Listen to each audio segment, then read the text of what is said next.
우리 대강절 둘째 주일입니다. 주님의 오심을 기다리는 이 사랑과 은혜의 계절,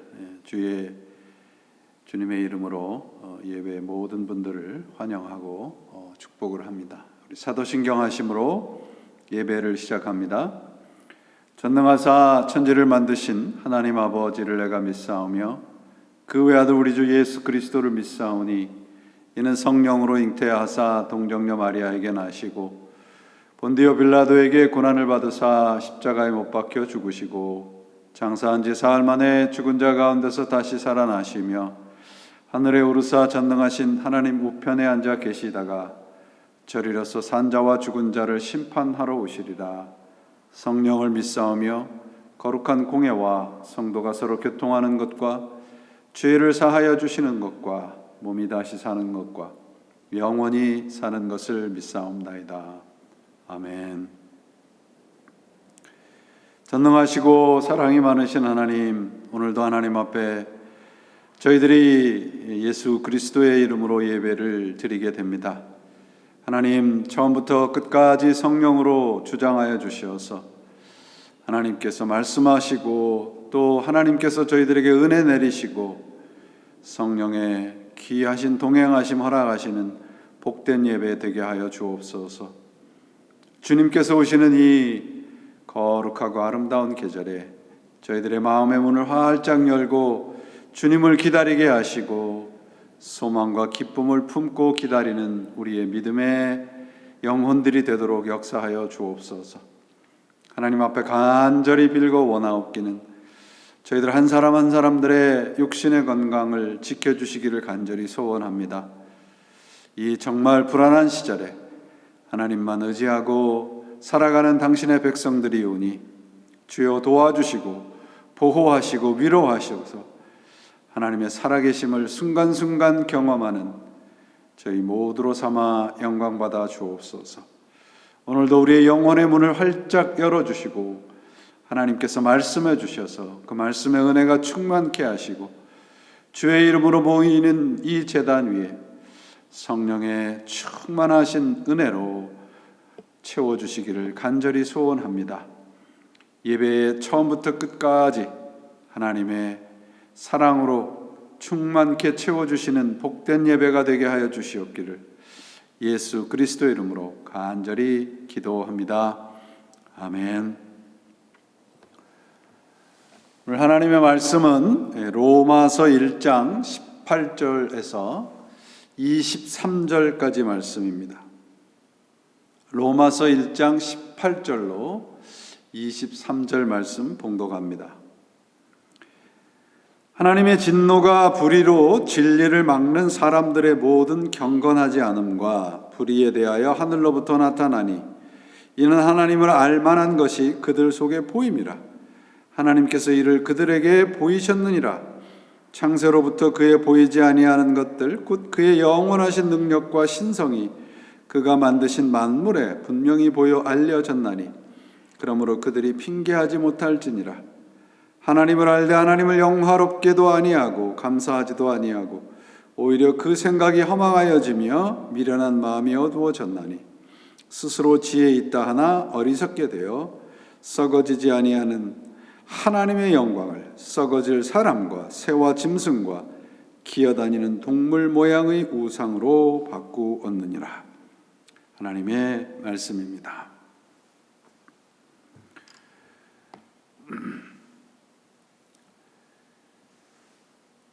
우리 간혹 그런 경험들을 많이 이제 하셨으리라 생각을 하는데, 여행을 하려고, 외국을 나가는 여행을 하려고 책상 서랍 속에 이렇게 간직했던 여권들을 펼쳐보면 간혹 그 여건이 만기가 돼서 익스파이어된 경험들을 아마 하신 분들이 많을 거라 생각이 됩니다. 그 여건은 이제 여전히 여건이지만 그게 익스파이어 되면 그걸 가지고 여행을 할 수가 없게 되지요. 익스파이어 된 상태를 이제 무가치하다, invalid, 소용이 없다, 그런 뜻이잖아요. 그 여건을 아무리 잘 보관을 해도 그게 expired 되면 소용이 없죠. invalid가 된 겁니다. 병원에서도 그 생명이 호흡이 멈춘 상태를 expired라는 그 용어를 사용을 합니다. 이 세상에서 우리가 소유하고 누리던 모든 것들이 소용이 없어지는 상태가 expired 되죠. 그런 시간이 우리 모두에게 아마 반드시 찾아오게 됩니다. 우리 모두는 언젠가 소용이 없는 그런 expired 상태가 됩니다. 이 세상 모든 것은 언젠가 만기가 된 상태로 돌아옵니다. 그러면 어떻게 될 것인가 라는 것이죠.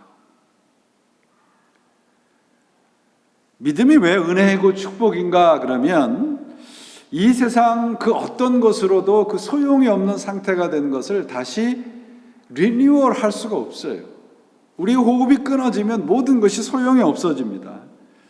우리가 가지고 있는 여권이나 운전면허증도요, 우리가 살아있을 때만 그게 리뉴얼이 가능해요. 우리 코에서 호흡이 사라지는 순간 그 모든 것들은 리뉴얼이 불가능해집니다. 근데 성경은 우리들에게 뭘 약속을 하는가 그러면 그리스도 안에서는 우리들이 리뉴얼 된다. 부활이라고는 말씀을 하죠. 그래서 바울이 뭐라고 얘기를 해요? 그리스도 안에서 우리들은 새로운 피조물이라 그렇게 말씀을 하죠. 우리의 모든 것들 생명이 리뉴얼 되는 상태를 우리는 구원이라고 고백을 합니다. 무효가 돼서 아무런 소용이 없는 인생이 그리스도 안에서 다시 밸리드한 상태, 그 소용이 있는 상태로 되어지는 것이죠. 그렇다면 여러분, 우리의 상태가 expired 되기 전에 곧 우리의 호흡이 있는 동안 우리는 무엇을 해야 하는가 하는 거죠. 우리가 해야 할 일은 믿어야 하는 겁니다. 내가 아니고요, 하나님을 믿어야 합니다. 그분에게 항복해야 됩니다. 언젠가 expire 될 인생을 우리는 하나님을 믿고 따르는 기간으로 만들어야 됩니다. 하나님 안에서 우리의 생명이 리뉴얼 되는 상태, 그 순간을 준비하는 것이 우리의 인생입니다. 지금이 우리가 대강절을 우리가 지나고 있지 않습니까? 두 번째 주일인데 우리는 무엇을 기다리고 무엇을 준비하며 살아가고 있습니까? 두 가지입니다. 하나는 그저 그냥 힘 있게 달려가다가 익스파이어 되는 그런 상태, 다른 하나는 리뉴얼을 준비하면서 사는 상태입니다. 히브리서 11장 6절에 보시면은요, 하나님을 믿는 자가 믿어야 될 게 두 가지가 있다고 얘기하고 있어요. 하나는 하나님이 계신 것과 그분이 상 주시는 분이라는 것이죠. 그 믿음이 있는 사람들은 내 마음대로 내가 하고 싶은 것을 위해서 살지 않는다는 말이에요. 상 주신다는 그 말씀은 뭐예요? 하나님의 심판을 말하는 것이죠.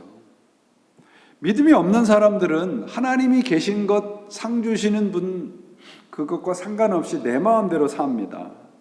그래서 이 세상에는 여러분 두 종류의 사람이 존재한다고 볼 수 있어요. 믿는 사람과 믿지 않는 사람. 곧 이 세상에서 구원을 받은 사람과 구원을 받아야 할 사람, 이렇게 두 종류의 사람이 존재한다고 볼 수 있죠. 그럼 우리 기독교는 뭘 하는 종교입니까? 한마디로 구원이죠. 우리 모든 사람들은 구원이 필요하다. 그것을 선포하는 것이 우리 기독교입니다. 이 땅의 교회들이 세상을 향해서 선포해야 될 메시지는 오늘 하나님을 붙잡고 구원을 받지 못하면 우리들은 언젠가 반드시 익스파이어 되는 시간이 온다. 이 하나님의 심판을 선포해야 합니다. 왜냐하면 대부분의 사람들이 이 구원의 필요성을 절실하게 느끼지 못하고 살아가고 있기 때문이죠. 예수를 믿는 사람들 가운데서도 이 예수 그리스도의 구원의 필요성을 절실하게 깨닫지 못하고 살아가고 있는 사람들이 있는 것도 사실이죠. 오늘 본문은 왜 예수를 우리가 오늘 당장 믿어야 하는지를 가르쳐주고 있어요. 바울은 지금 이제 이 17절까지 해서 복음의 핵심을 선포한 후에 그러면 그 복음이 누구에게 어떤 사람들에게 필요하냐 그것을 이제 가르치고 있습니다. 그러니까 13절에서부터 15절 말씀에서는 바울이 내 평생 소원이 뭐냐면 로마에 있는 교인들에게 복음을 전하는 것이다. 그 이유가 뭐냐 그러면 16절이 그래서 God라는 because of라는 단어로 시작을 해요. 복음을 전하기 목숨을 내가 잃더라도 로마에 가서 복음을 전하고 싶은 이유는 복음이 하나님의 구원의 능력이기 때문이라. 지난 시간에도 살펴봤죠. 그리고 17절도 까르라는 왜냐하면이라는 단어로 시작을 해요. 복음이 왜 하나님의 능력인가 하면 내가 부끄럽지 않은 이유는 복음이 하나님의 능력이기 때문이다. 그리고 오늘 본문 18절도 똑같은 가르라는 단어로 because라는 단어 왜냐하면이라는 단어로 시작을 하면서 왜 우리가 복음을 믿고 전해야 하는가요? 그 이유를 설명해 주고 있습니다. 그 이유는 우리가 지금 하나님의 진노 아래에 있다는 것이에요. 다시 말씀을 드리면 간절히 복음을 전하는 이유는 우리 모두가 지금 하나님의 진노 아래에 있기 때문이다. 그 하나님의 심판, 하나님의 진노에서 우리가 풀려날 수 있는 방법은 단 한 가지인데 그게 뭐냐? 예수 그리스도의 복음이라는 것입니다. 그래서 너희에게 이 복음의 이 핵심되는 우리가 하나님의 진노 가운데서 죄에서 해결을 받을 수 있는 방법이 뭐냐? 예수 그리스도라는 것이죠. 그것을 이 복음을 가지고 너희에게 간절하게 가기를 바란다는 거예요.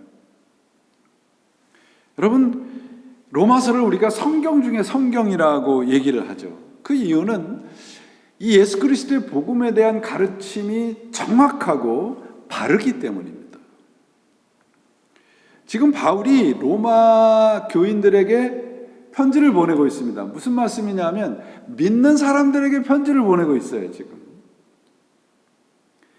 그런데 바울이 지금 이 로마서를 다른 편지도 많이 썼지만 물론 다른 편지들도 다 굉장히 중요합니다. 그런데 로마서가 이렇게 정말 조직적이고 이렇게 자세하고 신학적이고 믿음의 거의 완성분이라고 하는 평가를 받는 이유, 그렇게 심혈을 기울여서 쓰는 이유는 뭐냐 그러면 그 로마 교회 안에 복음을 잘못 가르치는 무리들이 있기 때문이에요. 그래서 바울의 간절한 기도는 뭐냐 하면 그들이 그런데 현혹되지 않기를 바라는 것이죠. 그 거짓 가르침에 현혹되지 않게 하기 위해서 지금 바울은 이 로마로 보내는 편지를 지금 정말 정성을 다해서 심혈을 기울여서 쓰고 있는 것입니다. 오늘 본문에서도 이 거짓된 가르침과 진리와의 싸움을 엿볼 수가 있어요. 지금 바울이 하나님과 바른 관계, 곧 구원의 시작, 그것이 하나님께서 시작하셨다. 그리고 과정 속에서도 역사하시고 완성까지도 하나님이 하신다는 것을 선포한 후에 곧바로 하나님의 진노를 말하고 있어요. 그러니까 이 대목에서 우리는 그 당시의 로마 교회의 상황을 좀 살펴볼 필요가 있습니다. 첫째로는 로마 교회가 그렇게 아주 그 믿음이 아주 성숙하고 단단한 기초 가운데 있지 않았다는 것이고요. 둘째는 그 로마 교인, 아직도 연약한 로마 교회 교인들에게 그 당시 막대한 영향을 미치고 있는 영지주의적인 이 사상에 그들이 지금 흔들리고 있다는 것입니다. 이 영지주의적인 사상이 뭐냐 그러면, 여러분들이 많이 들어보셨을 텐데 뭐냐 그러면, 쉬운 말로 이거예요. 하나님은 좋은 분이고 사랑의 하나님이어서 우리 죄의 문제를 그렇게 극심하게 다루지 아니하고 우리 모두를 구원한다는 것이 참 좋잖아요. 그죠? 정말 아주 이웃집 정말 그 편안한 할아버지처럼 내가 뭐를 해도 하나님은 잘했다고 하시는 그런 하나님이라는 거예요. 오늘날 그렇잖아요. 사랑의 하나님, 하나님은 좋은 분이고 당신은 사랑을 받기 위해서 태어난 사람입니다. 그게 영지주의적인 가르침이에요. 보편적 구원론을 주장합니다. 이게 뭐냐 그러면 하나님의 공의와 심판을 무시하고 하나님의 위로하심, 하나님의 사랑만을 전하는 겁니다. 하나님이 먼저 사랑하심으로 하나님과 바른 관계를 만들어 주었는데, 우리 믿는다는 사람들이 그 하나님의 사랑에 대해서 올바로 반응하지 못하고 있었어요. 지금도 마찬가지고. 그래서 인간적인 사랑, 하나님은 나를 잘했다 하시고 하나님은 나를 언제나 사랑하시고 언제나 위로를 하시는 그런 하나님으로 왜곡하는 로마 교회를 향해서 바울이 말하는 거예요. 하나님의 진노. 근데 하나님의 진노를 선포하는 것은 여러분, 그들이 하나님의 의, 하나님과 우리와의 바른 관계를 왜곡했기 때문이에요. 그들을 협박하고 너희가 심판받을 것이고 하나님의 진노 아래에 있다는 것을 위협하고 협박하기 위함이 아닙니다. 바울이 하나님의 진노를 이야기하는 것은 하나님과의 바른 관계, 곧 하나님의 의를 올바로 그들에게 가르치기 위함입니다. 그들이 어떻게 행동했는가 18절을 보시면 하나님의 진노가 불의한 행동으로 진리를 가로막는 사람의 온갖 불경건함과 불의를 겨냥하여 하늘로부터 나타납니다. 그러면 그들이 하나님의 진리를 가로막고 있었다는 거예요. 하나님의 진리가 뭐예요? 하나님이 우리를 먼저 사랑하셔서 우리를 구원하시고 결국은 하나님의 뜻대로 우리를 빚어가셔서 완성하실 것이다. 거기에 인간의 노력이 들어가서는 안 된다는 거예요. 율법주의적이고 공로주의적인 그런 것을 지금 바울이 경계하고 있는 것입니다. 오직 믿음으로만을 강조하며 그리스도인답게 살지 못하게 하는 사람들을 경고하고 있는 것이죠. 불의한 행동으로 진리를 막는 사람들, 그들에게 하나님의 진노와 심판을 선포하고 있는 것입니다. 이 말씀은 대단히 중요해요. 여러분, 우리들에게 주시는 말씀이 17절에서 보시면 하나님의 의, 우리를 위한 절대적인 사랑을 말씀하시면서 우리가 해야 할 것이 뭐냐, 하나님의 그 사랑에 대한 절대적인 순종이라는 것을 말씀합니다. 협박이 아니에요. 하나님이 먼저 사랑의 손길을 내밀어 주신 지금 우리들이 어떤 형편에 있느냐, 영적으로 정말 형편없는 실력을 가지고 있다는 것입니다. 다시 말씀을 드리면 하나님의 의, 하나님과 우리와의 바른 관계를 제대로 알게 하기 위해서 바울이 지금 꺼내든 것이 뭐냐면 하나님의 진노를 말씀하고 있는 거예요. 거짓 선생들은 이 사실을 제대로 모르기 때문에 하나님의 의는 사랑이라, 위로다, 이런 것만 반쪽짜리만을 선포하고 있는 겁니다. 문제는 많은 사람들이 그런 가르침에 동조하고 환호한다는 것이죠. 하나님의 의, 하나님과 우리와의 바른 관계 안에는 하나님의 사랑만 있는 게 아니라 우리를 올바로 하나님의 자녀로 완성하시기 위해서 하나님의 진노가 있다. 왜 하나님의 진노를 말하고 있는가? 하나님이 왜 우리를 심판하시는가? 하나님이 제일 싫어하는 게 죄이기 때문에 그래요.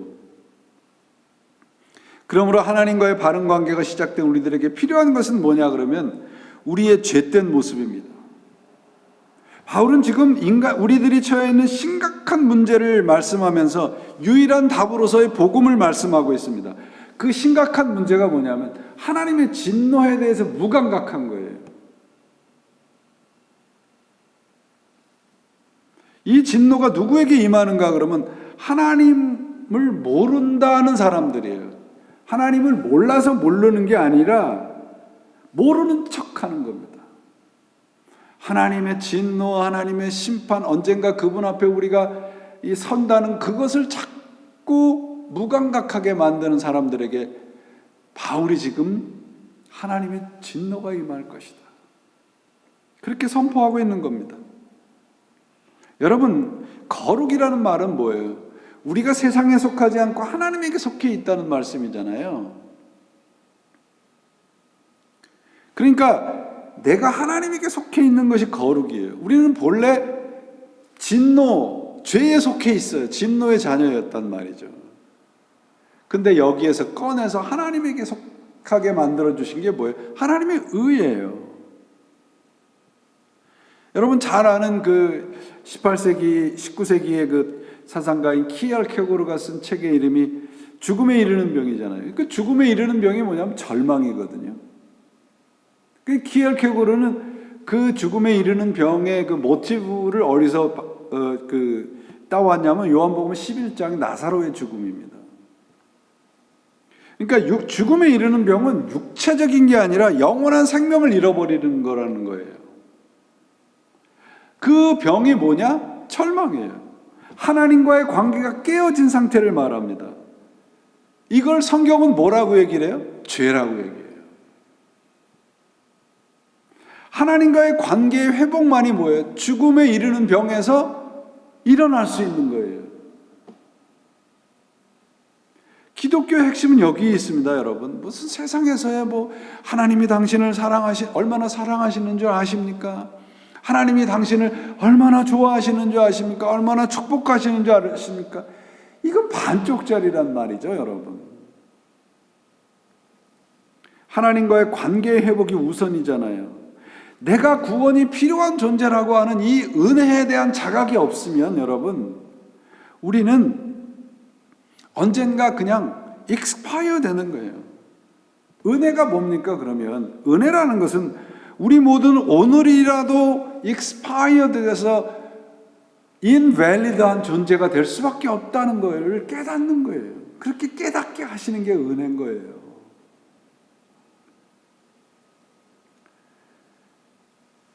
왜 우리가 이런 걸 깨달아야 하는가 그러면 우리가 어떤 존재인가 여러분이 아마 잘 아시는 내용일 텐데 톨스토이가 쓴 그 우화 가운데 이런 내용이 있습니다.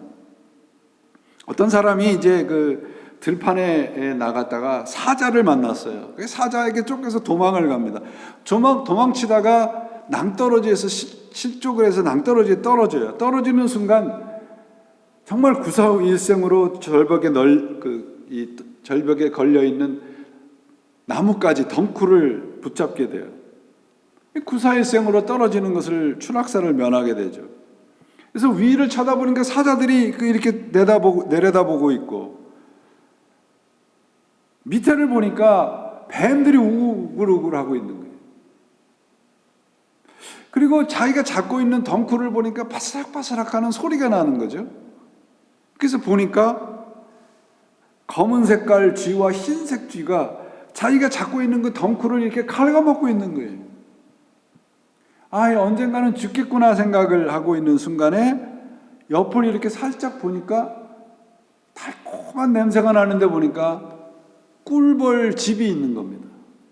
그 사람이 어떻게 하는 거냐면 한 손으로는 언제인지 모르게 끊어질 수밖에 없는 덩쿨을 붙잡고 한 손으로는 그 꿀을 찍어 먹는 거예요. 그게 우리 인생이라고 톨스토이가 지적하고 있어요. 덩쿨을 갉아먹고 있는 검은지와 흰지는 뭐예요? 밤과 낮이에요. 우리 하루 일이에요. 하루하루 우리가 잡고 있는 것이 무엇이든지 간에 그게 갉아져 버리고 있다는 것이죠. 톨스토이가 말하는 거예요. 우리가 붙잡고 하는 이 덩쿨이 언젠가는 끊어진다는 것이죠. 우리가 붙잡고 있는 모든 것이 유한한 것이라는 거예요. 근데 우리 인생이 얼마나 어리석은가 그러면 그 순간의 꿀벌의 그 꿀의 달콤함에 취해서 그걸 찍어 먹는 것이 우리 인생이라는 거예요. 톨스토이가 뭘 얘기를 하려고 하는 걸까요? 누군가 나에게 밧줄을 내려주지 않으면 우리는 죽는다는 거예요.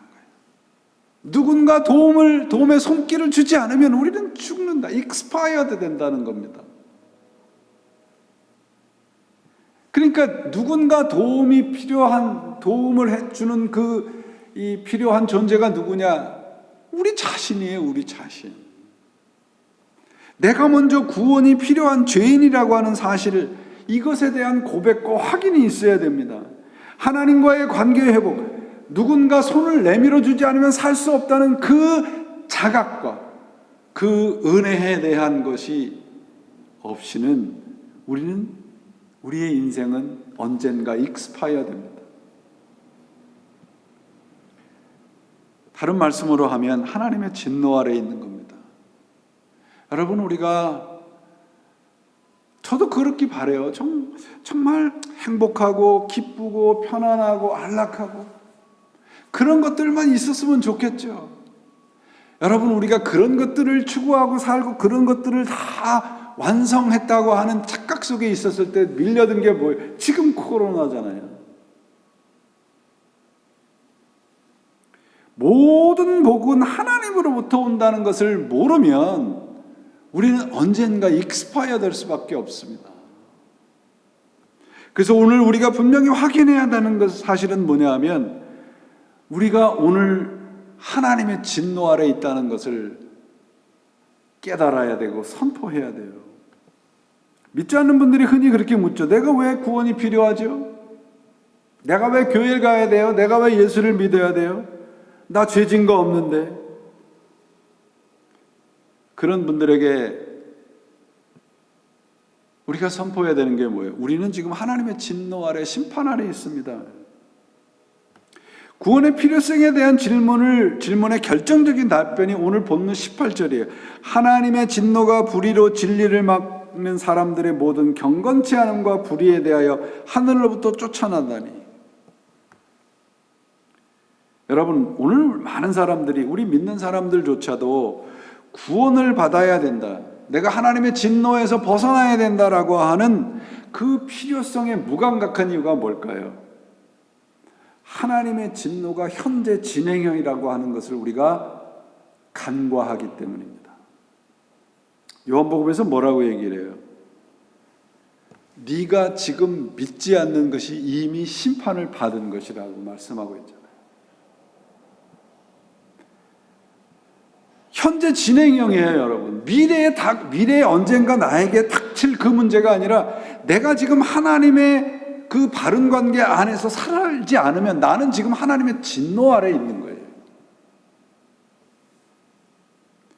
여러분, 우리가 왜 죄인이라고 생각을 합니까? 교회 오면 맨날 죄인이라고 그러니까 할 수 없이. 내가 죄인이라고 말로 입으로는 얘기를 하면서 죄라고 하는 것에 대해서 그렇게 심각하게 생각하지 않는 분들이 많아요.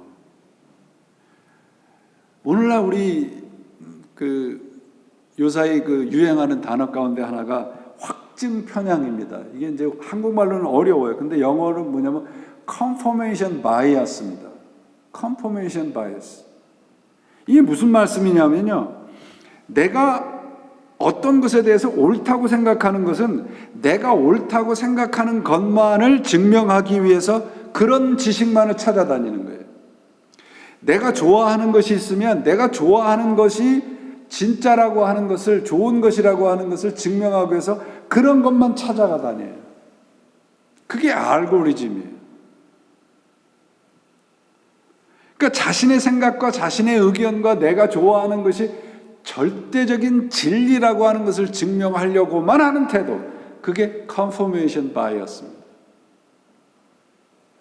이게 뭐예요? 죄예요, 이게. 죄가 우리들에게 뭐라고 얘기해요? 너는 죄인이 아니라고 얘기하잖아요. 그래서 오늘 본문의 22절 뭐예요? 사람들은 스스로 지혜 있다고 주장하지만 실상은 어리석다. 내가 실상은 옳다고 하는 것만 쫓아가는데 옳지 않은 거예요, 여러분. 이게 죄입니다. 왜 하나님이 이런 것에 대해서 진노하시는가? 하나님이 화를 내시고 진노하시는 이유는 죄 때문이에요. 죄가 뭐라고 말씀하고 있고 오늘 그 바울의 그 로마서에서 경건치 않다는, 경건치 않아서 불의를 저지르게 됐다. 경건치 않다는 말의 영어 번역이 뭐냐? ungodly예요. ungodly. 내 마음대로. 경건하지 않다는, 여러분 무슨 뭐 교회 예배도 안 오고 뭐 봉사도 안 하고 이게 아니라 내 마음대로 사는 상태를 말합니다. 이 사람들이 뭐예요? 진리를 막아요. 이 막는다는 것은 여러분 의도적으로 거스리는 거예요. 아까 확증 편향 말씀드렸잖아요. 다른 사람들이 뭐라고 해도 내가 원하는 것만 하는 거예요. 의도적으로 하나님의 뜻을 거스리는 겁니다. 그게 뭐예요? 불의예요. 그게 경건치 않음이에요. 여러분, 하나님을 거역한다는 것을 무슨 엄청난 죄를 저지르는 것으로만 생각하면 안 됩니다. 하나님을 거역하는 건 뭐예요? 내 마음대로 사는 거예요. 내 마음대로. 죄란 나쁜 짓을 하는 정도가 아니라 하나님을 반대하는 거예요. 의도적으로 거슬리는 거예요. 오늘 본문 21절 이하를 읽어보십시오, 여러분. 하나님을 알다 하나님을 영화롭게 하지 아니하고 감사도 아니하고 생각이 허망하여지고 미련한 마음에 어두워지고.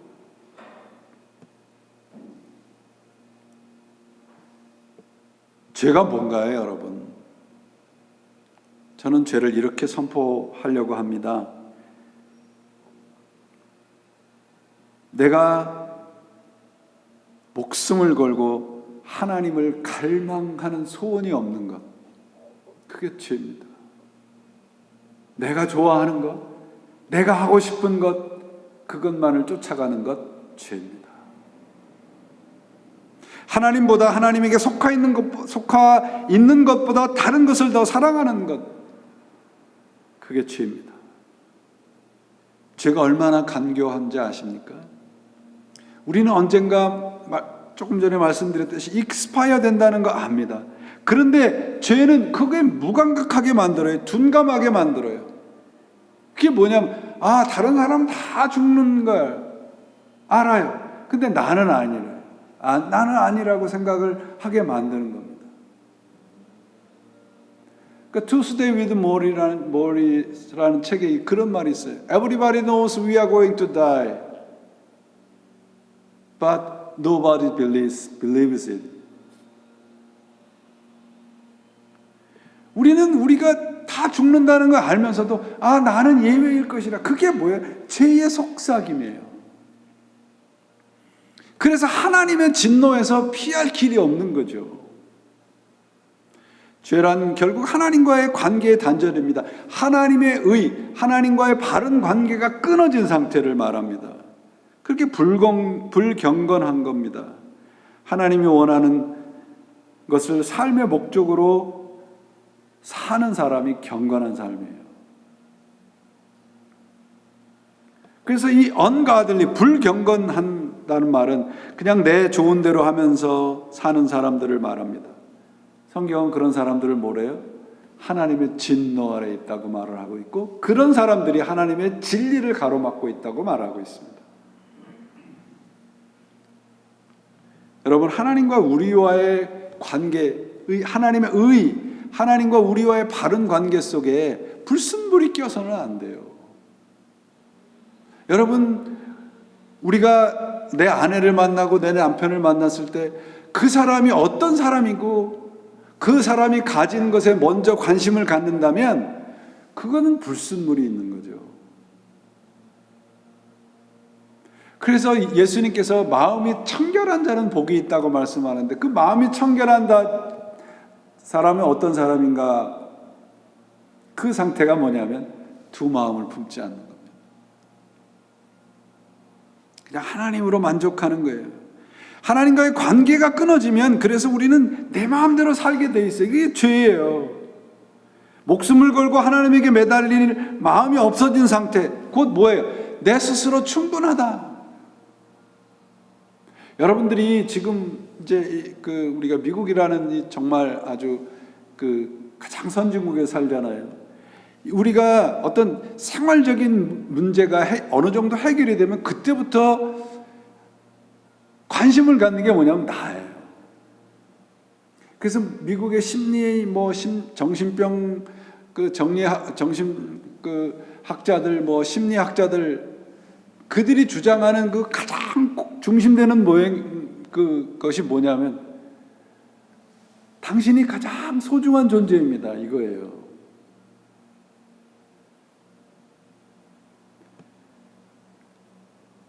누가복음 14장에 보면 우리 잘 아는 이제 그 주인이 큰 잔치를 베풀고 많은 사람 다 초대하잖아요. 그 사람들이 그 주인의 잔치를 사양하는 그 내용들이 나오는데, 누가복음 14장 18절에 보시면 뭐라고 되어 있냐면 주인에 대해서 그들이 다 일치하여 거역을 했다, 그렇게 되어 있고요. 그들이 주인의 잔치의 그 초청에 이 반대하는, 거역하는 이 이유를 말을 하는데 밭을 사야 되고 소를 사야 되고 장가를 들어야 되고 자신들만의 핑계가 있고요. 다 리즈너블해요. 근데 여기서 우리가 죄의 모습을 찾을 수 있다는 거죠. 그게 뭐예요? 주인의 초청보다 더 소중한 것이 있다고 생각을 하는 거죠. 당신은 하나님의 진노에서 벗어나야 되고 구원을 받아야 됩니다라고 하는 이 초청의 말씀에 그들 나름대로의 일리가 있는 핑계가 있는 겁니다. 이게 뭐예요? 죄예요.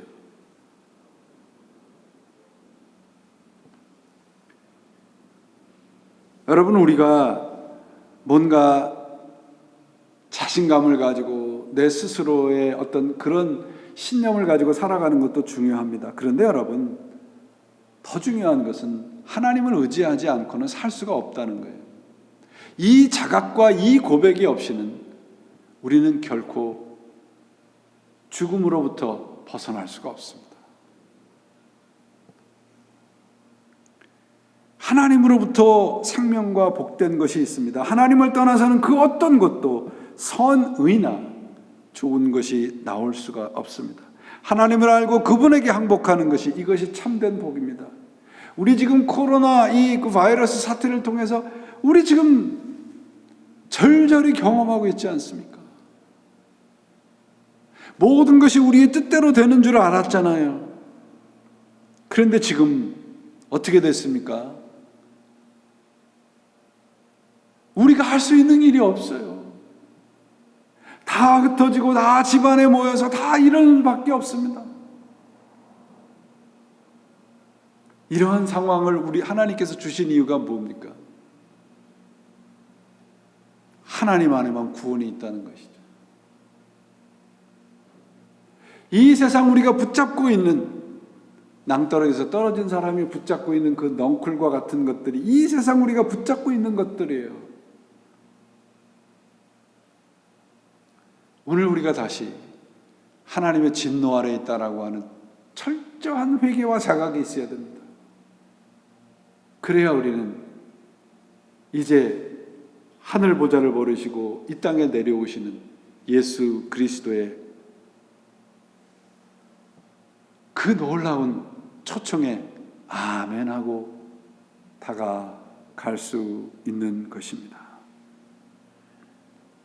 사랑하는 여러분, 우리 인간의 운명이 뭐라고 말할 수 있습니까? expired.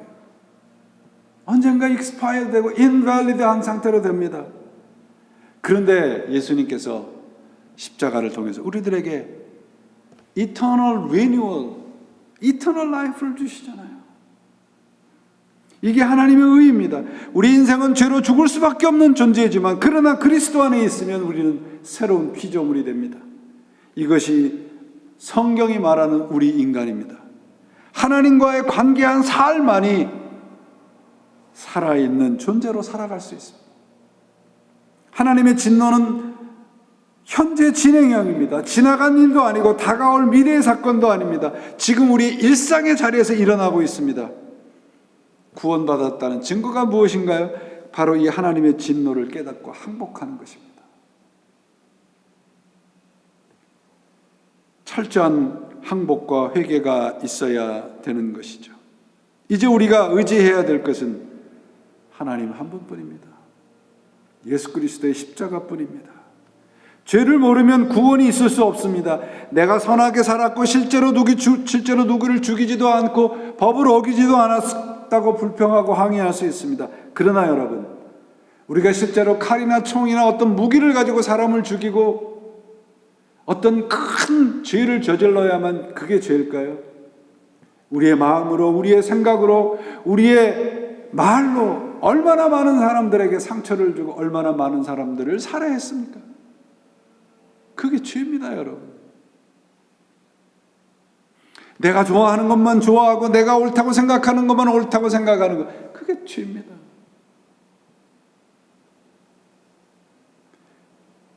하나님의 의가 임하면, 곧 하나님과의 바른 관계가 있다면 이제부터 느껴지고 보여지게 될 것입니다. 그래서 항복합니다. 여러분, 예수 그리스도 안에 있는 구원만이 복입니다. 전적으로 손을 드는 순간, 항복하는 순간, 그 순간 우리의 영원한 생명이 시작이 되는 것을 경험하실 수 있을 것입니다. 이 하나님을 알지 못하고 믿지 않으면 우리들은 그저 expire 되는 존재가 되고 맙니다. 대강절 두 번째 주일입니다. 예수 그리스도를 기다리고 있습니다. 소망하고 있습니다.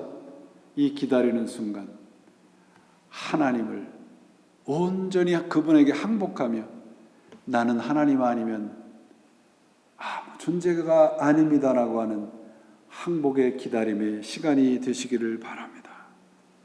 왜 성경이 하나님의 진노와 심판을 말씀하는가? 하나님의 의를 올바로 알으라는 말입니다. 하나님의 절대적인 사랑, 그 사랑을 무시하는 죄, 그것을 그 죄에 대해서 분연히 항의하고 일어서라는 말씀을 하고 있습니다.